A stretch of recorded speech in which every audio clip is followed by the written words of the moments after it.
Hello, everyone, and welcome to the first episode of the BAM Builder series. We're going to be talking to some of the leading developers in the Solana ecosystem on why BAM is important for them and the development of the chain. We're joined today by Chris from Ergonia, who's working on Aquifer. Chris, how are you doing today? Very well, thank you. Even though London weather is a bit gray, it's still bright and sunny in here. Yeah, London weather's a bit gray, market prices are a bit red. We'll get through it though. Hold on. Yeah. We've all been there. But no, please tell us a little bit more about Ergonia and Aquifer, what you're building, and what brought you to Solana in the first place. Cool. Yeah. First, yeah, as you said already, I'm Chris. I look after this thing, Ergonia. Ergonia is a prop trading firm that we started in 2022. Ergonia has since, in the beginning, we traded a lot on the Ethereum networks, Ethereum mainnet, the Ethereum L2 venues, and then at the end of 2024 began trading quite substantially on Solana. So that in the beginning we traded a lot on Phoenix. Eventually, we realized that there were other things that could be done. We still today we trade. We're very active on Solana.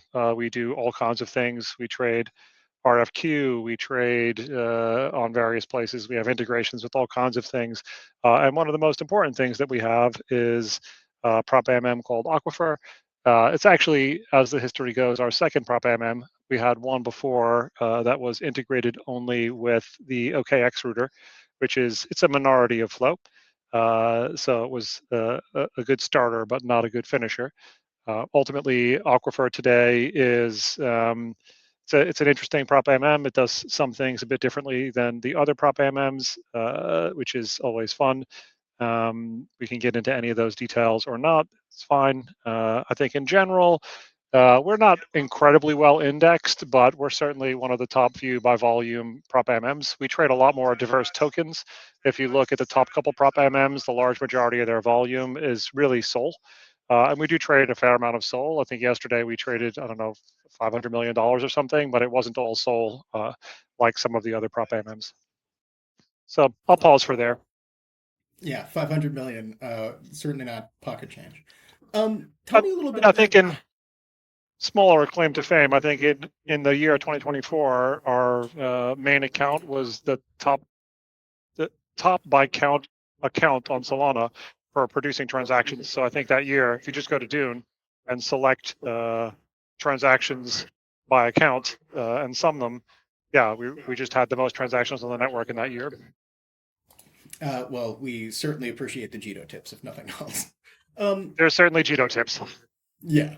To that end, tell me a little bit about, from your view as a major market maker, doing hundreds of millions of volume per day, what are some of the unique challenges you're running into right now when it comes to Solana market structure? Yeah, so what you want as a market maker is to make sure that your prices are always fresh. And if you can always have fresh prices, then you can be assured that users are going to get accurate tight markets and all of this. And you can also be assured that you're not going to get basically to get wrecked. So imagine kind of the bad scenario is the markets are moving around and it takes you a minute to update all of your prices. All of your prices are stale for a minute. Somebody comes along and they take all of your stale prices. They make money, you lose money. So that's the bad scenario. So what it looks like for a prop MM to act in this market is to be constantly updating their prices on chain so their prices are fresh. So what that means is you have to be good at landing transactions. Landing transactions is an ever moving activity in Solana. It changed every couple of months for years, right? It's constantly changing.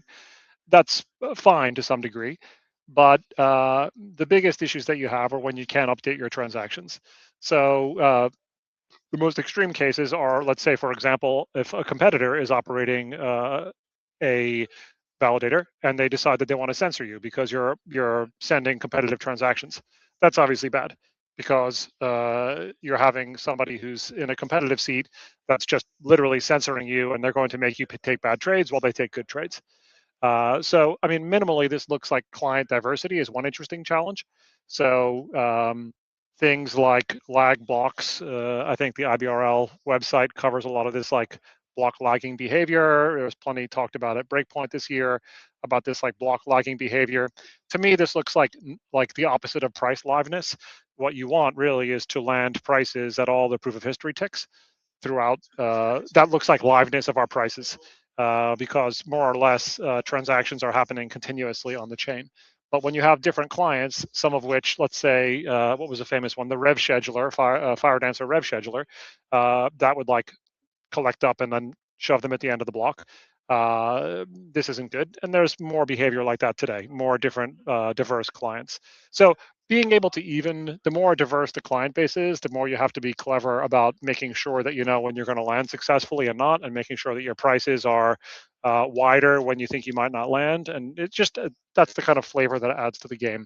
So this client diversity and adverse behavior from, I'll call competitive validators, is yeah the nature of the game right now. Break that down for me. I think you touched on it a little bit, both from your personal perspective at Ergonia and also from the user perspective.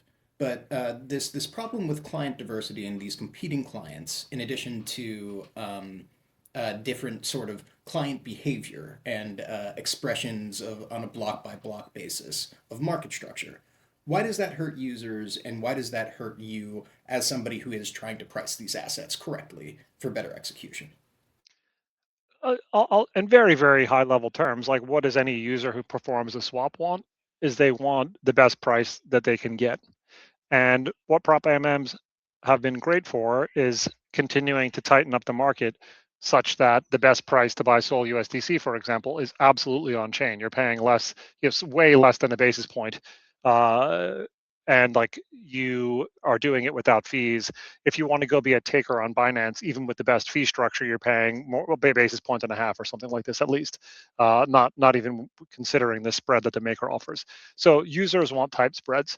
What harms tight spreads is when makers have to be more twitchy and have to assume that there's going to be a problem. They have to quote wider.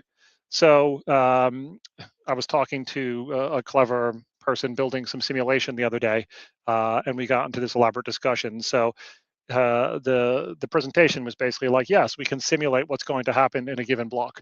Well, guess what? You can simulate what's going to happen in a given ONZA block if you have simulations for ONZA, but you can't simulate what's going to happen in Frankendancer version 7 with Hex, right? You don't know what the blockchain is going to do. So yeah, the more this diversity is the case, the more market makers have less predictable ability to land transactions, and the wider spreads become in general. And that's just because market makers are rational, attempting to protect the. Basically, it's like putting money out there in the world that if you're not nimble enough, someone can just take from you. That's what market making looks like. You're literally putting all your money out there on a shelf, and someone can just take it if you're wrong or slow. So, I mean, client diversity is even like that's one face of the problem. But if you have somebody who's, I'll just say, outright competitive, and we certainly saw a lot of this in Ethereum world with like the block builder universe in Ethereum, you have competitive prop firms that are operating the main transaction landing activities, and then they simply behave in a way that's most maximally trading rational for them, which looks largely like censorship. Like I think it's not too much of a secret that I would say Ethereum mainnet, it's a spicy comment, but Ethereum mainnet was bordering on centralized for a very long period of time because a large prop firm could decide that whenever there was a busy market, they could control the printing of the block. They could get the transactions landed as they wanted. And like as much as like decentralization sounds like a good idea in academic principle, when in practice it comes down to the fact that one firm can control economic activity when it matters, it's functional centralization, and that's the effects we want to avoid for Solana. Basically, is this kind of practical centralization that occurs when yeah, self-interested parties can control block ordering fully. It leads to bad outcomes. Yeah, I think that's a really good breakdown of why it's bad, both for the entire ecosystem, in addition to why it's bad for users. So really appreciate that. We'll circle back to that though. I'm kind of curious to hear from your perspective. What do you think BAM represents in terms of a sort of structural change for Solana, and why does it solve some of those pain points that you've just been touching on? So the first important thing, even like I'll say pre-BAM is the general neutrality of the creators of BEM. So there's a difference between doing something like obviously everyone in a capitalist society does things to some degree for like economic interest. However, the Gito team interest in general to me seems to be extremely aligned with the well-being of the network. So I think that's like the first order important component. By corollary, you can have an entity that is has no interest in the health of the network or no interest in the health of the users, but wants to maximize. I'll take an example like people who engage in sandwiches. People who engage in sandwiches, like of course it's economically profitable, but it's like a generally obviously bad for the network. It's bad for users because users get wrecked. Maybe it's good for a minority of people while it can happen, but it winds up degrading the entire undertaking. So yeah, the first order is just the nature of the builders being genuinely aligned with the long-term interest of the ecosystem.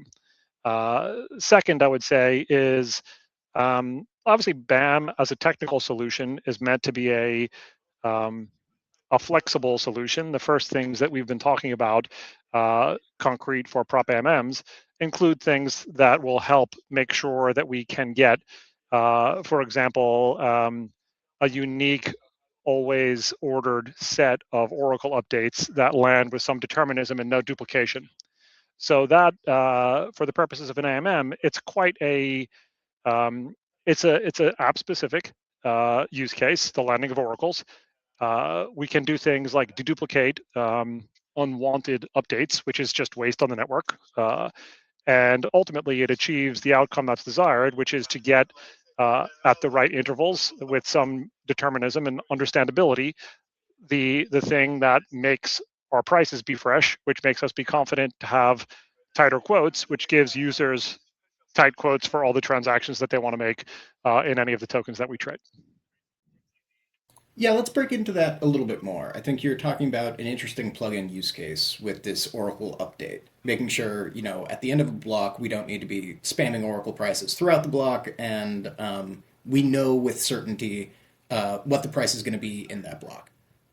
Break that down for me. Why is that important from a revenue perspective, both for, users, validators, and yourself?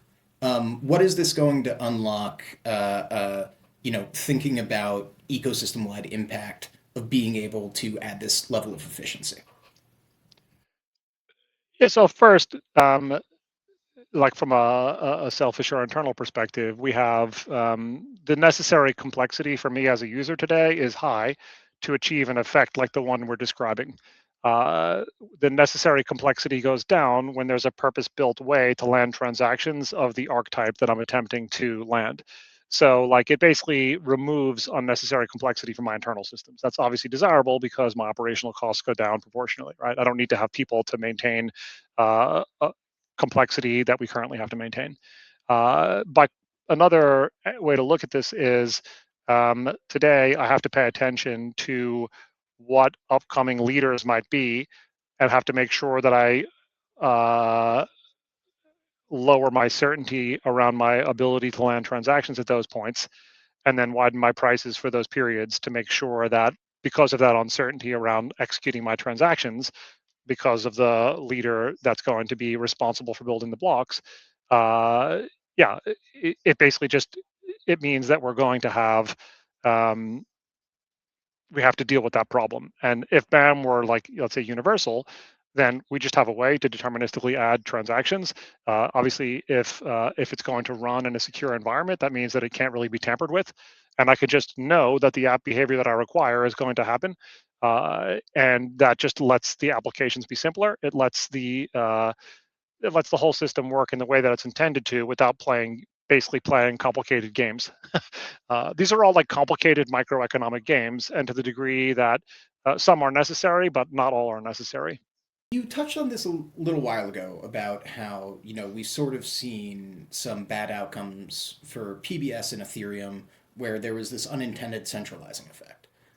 Trying to explain it to, a user who's just swapping around on Solana, what What is the outcomes here that we want to avoid with PBS? Why is that a danger to the network, and how does BAM help avoid that?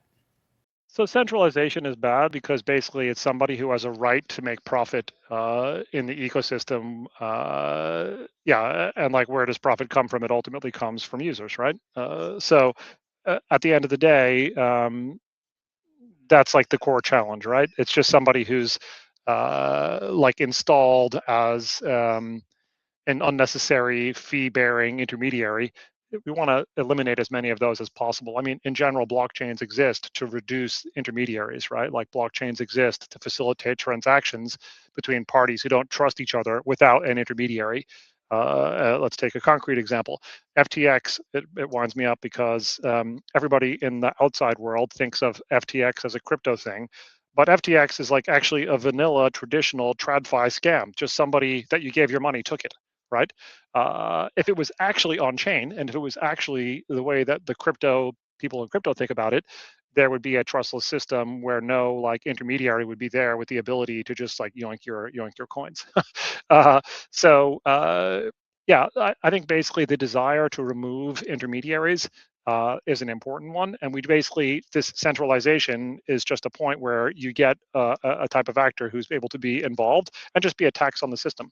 So you don't want a tax on the system. You want a competition wherein ultimately you can keep mm, driving down spreads for users, driving down the complexity, driving down the demand on the network to perform basic activities, and ultimately the like in the specific sense, like the ability to like obviously what are some aspects of BAM if you can run in a TE, or if you can run in like a protected environment, then there's no worries about people tampering with your transaction set and reordering them and doing things that are not in keeping with the application sequence desires.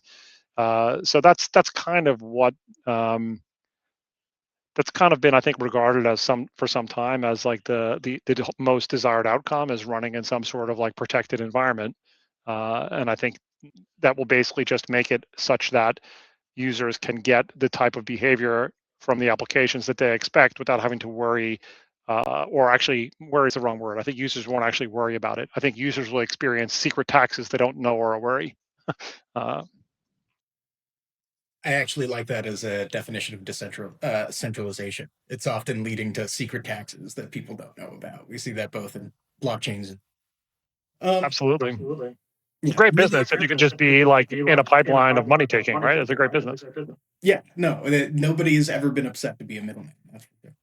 Um, can you I think you've given us a really good overview here, and I appreciate your time. But sort of wrapping, can you give us the kind of, let's say you're talking to another founder, they're working in Solana markets. I think a lot of these, block building conversations can be very nuanced. What's your sort of one sentence summation of why somebody should care about BAM and BAM adoption? BAM is important because it generally is aligned with the long-term interest of keeping the Solana ecosystem healthy and thriving for the long term so that we can have an ecosystem where people can build many billion-dollar businesses.